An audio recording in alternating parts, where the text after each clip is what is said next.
welcome in today to talk about Unreal Engine 5. What a long time coming. And realistically, I want to focus on the good, the ugly, and the beautiful with the Unreal Engine 5 update. I really want to talk about all of the great things that are coming with this engine upgrade, but I also want to acknowledge some of the ugliness that comes with this playtest. It is an open playtest. This is not the finalized version of Unreal Engine 5. So we are going to run into plenty of bugs. Along with that, I want to talk about some of the personal concerns I have with this engine upgrade. Then I want to focus on how this engine is just gonna blow your mind with how beautiful it is. I want to almost National Geographic it. I just got into the admin cam and couldn't help myself but get pulled into how gorgeous these environments are. They may have problems with performance, we'll just have to see, but realistically, my God, this is gonna be juicy. So let's dive into some of the things that are really, really good with this update.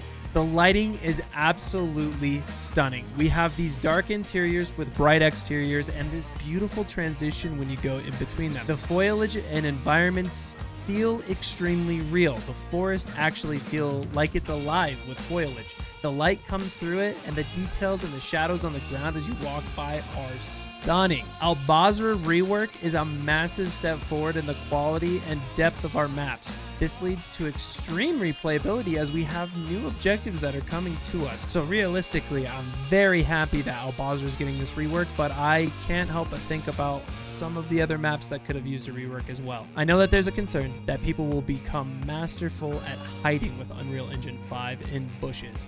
And I think we're actually going to get a little bit of a difference in how we use cover in Unreal Engine 5 by relying on those dark zones that I talked about in buildings. I don't think bushes hide people nearly as well as they do in Unreal Engine 4, and partially we can attribute that to the new foliage system and the lighting systems that are coming along with it. The reason that this took so long is the code had to be fixed, in some cases from the ground up. The spaghetti code that they had to unravel is why we are where we are, and it's why some of the weird issues that we're going to face are going to be completely new to us, and some of the old bugs that reared their ugly heads at us all the time hopefully won't be there anymore. Now, the thing that I'm most worried about is the performance, and honestly, I sent out a poll. I asked people to give me a DM on what they were most interested in knowing with the new upgrade, and one of the biggest things that they were talking about is performance, and honestly, it really can turn its ugly head, and I'm a little bit worried about it when it comes to Unreal Engine 5. I went in collecting footage and playing in the Unreal Engine playtest. I noticed that sometimes the frame rate wasn't exactly what I was looking for. Specifically, when I was gathering some of the footage for this video, I noticed some of the forests on the bigger maps were dropping my frames quite substantially. And I don't have a fantastic computer. I don't have a 4090, 5090, anything like that, but I have a pretty good computer. And if I'm having those frame rate problems, I can only imagine what lower end PCs frame rate problems are going to be, and that is a huge concern of the community, and it's a huge concern of mine. If they want to push the Unreal Engine 5 out, that this is not what they're not doing that now, but when they do end up going live, full live with the Unreal Engine 5, their number one priority is making sure that that performance is not inhibited by the engine. If we go from Unreal Engine 4 to Unreal Engine 5, oh, golly gee willikers, it really does look nice, but let's make sure it runs. Because if it runs worse than Unreal Engine 4, I would rather just stay on Unreal Engine 4. I'm a little bit tired of getting these upgrades, or so quote-unquote upgrades, and not really seeing any benefits. These updates that have been coming out aren't really benefiting the player experience, and I kind of think Unreal Engine 5 could be Squad's last chance to redeem themselves. I know that I am in an unhealthy relationship with Squad. I'm going to stay with her till the day she goes down. I'm going to be here till the ship sinks. All right, the captain's going to go down. I love this game too much. I'm too passionate, been around too long to just walk away. I want to be there to watch it die. So I'm concerned. I have a healthy level of concern going into Unreal Engine 5 and going forward with going to open playtest and presumably in the future pushing Unreal Engine 5 as an update. And as a community, it is our job to really stay focused on how we give our feedback, giving our feedback in a constructive way. There's nothing to gain by being an asshole and giving poor feedback. There's nothing to gain doing that. Be constructive, be direct and clear. Post screenshots, take videos of things, mark down where they are, what map you're playing, things like that. Let's show the developers that the community will band together to make the open playtest the greatest fucking feedback loop of all time. I really want to give them no excuses on why the game is running or performing worse than it should. Let's do our part. And I know we're gonna do our part, but let's do our part the right way. Anyway, let's dive back into some of the more important things. I did ramble a little bit there, but vehicles are still in their upgrade phase in the open playtest. Bunch of issues when they were doing this upgrade in terms of coatings and how things were, and quite frankly I don't really understand the technology behind it, but I've heard it's a spaghetti. It's nasty. I heard the code is really, really disgusting, and they've had to rework a lot of that, and with one of those things comes vehicles. However, some positive things that we can see out of vehicles: the fact that our tanks and vehicles now crawl over terrain much more accurately to what they should be. You can actually off-road. Beautiful. When you're driving, you can feel the shift, and no, you're moving forward at a higher speed. Like, it actually, the feedback loop of a driver is much better now. The downside I see is how vehicles are stopping, accelerating, their max speed, their high speed turn rate. Those things leave some areas to be desired, but again, they're building it from the ground up. They were unable to recycle Unreal Engine 4's version of driving, and they're trying to create it again. This is another area where we can really give some strong feedback. I'm also a little concerned that they're rushing this project a little bit faster and they're not giving it the due diligence that it deserves, and I'm concerned about that. I want us to focus on making sure this is Squad 2, and I can claim it as Squad 2 as truly being this new revolutionary version of the game. But until I'm shown that, I'm very concerned that we're rushing this way ahead of schedule, and it's gonna come upon the players to deal with it and fix it.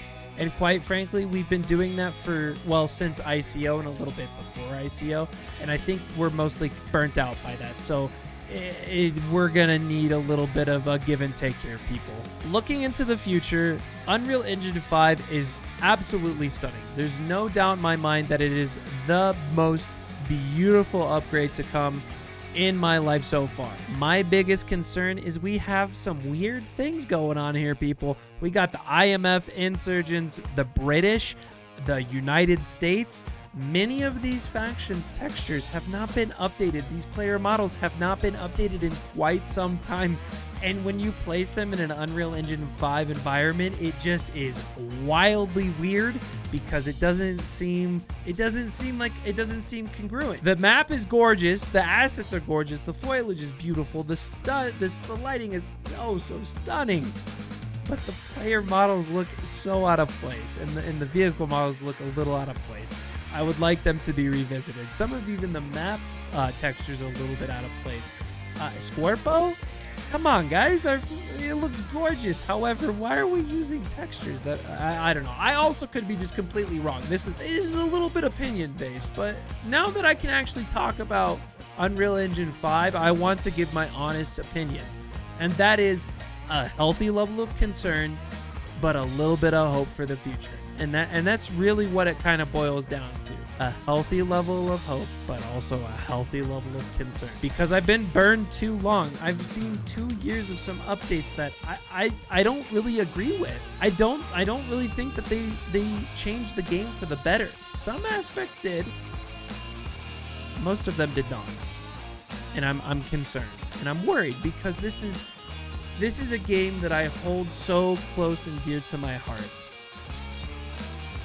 Going forward, we're setting a new standard with the new Basrah map. This upgrade to this map is gorgeous, but it makes other maps from Unreal Engine 4 feel lifeless. Realistically, the only two maps in my mind that feel full of life are Fallujah and now Basrah. I go into some of these buildings on Narva and these apartment buildings, and most of the doors are shut. The rooms are completely empty. For some reason, we can have a shitter though. No bed, no couch, no nothing, but you can have a shitter, but only one per section on that floor of your apartment building, by God. And I don't know if those are work buildings or what they are, but it just doesn't feel full of life like Basrah is. You go fly through the airport, you fly through these markets, and it feels like a real life environment, and it's so beautiful. Why can we not? We need to look to do that into the future. Bugs are going to be a big problem. There's going to be a lot of new bugs that we're running into, and there's going to be a lot of old bugs we're going to be running into. Just document them the best you can and get them to the developers. That's our job. If they don't fix it, then we could be slightly upset with them. Our job is to identify bugs and get them to them. But in terms of like overall Unreal Engine 5 opinion from UrsoDoSono, sorry, that was a little cringe. My personal opinion is don't be fooled by the smoke and mirrors that is the lighting and foliage. You can by all means be impressed and appreciate them, but do not be fooled. Do not accept anything less than an upgrade. If we upgrade, or quote-unquote upgrade, to Unreal Engine 5 and it runs worse than Unreal Engine 4, that is not an upgrade.